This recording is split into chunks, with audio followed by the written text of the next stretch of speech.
گوجری زبان میں اپڈیٹ سنیے۔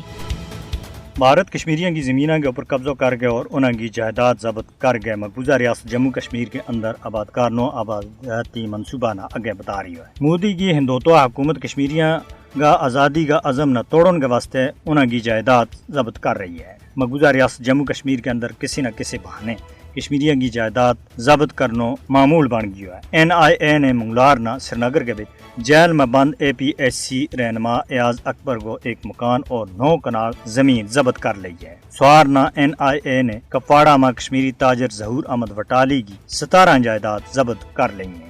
کشمیری آزادی کا حامی کارکنوں اور تنظیموں کی کروڑا مالیت کی جائیداد مقبوضہ ریاست جموں کشمیر کے بچ ہون تک بھارتی قابض حکام نے ضبط کر لی ہیں۔ بھارتی حکام نے آزادی کا حامی لوگوں کی سینکڑوں جائیدادوں کی نشاندہی بھی کر کے رکھی ہوئی ہے۔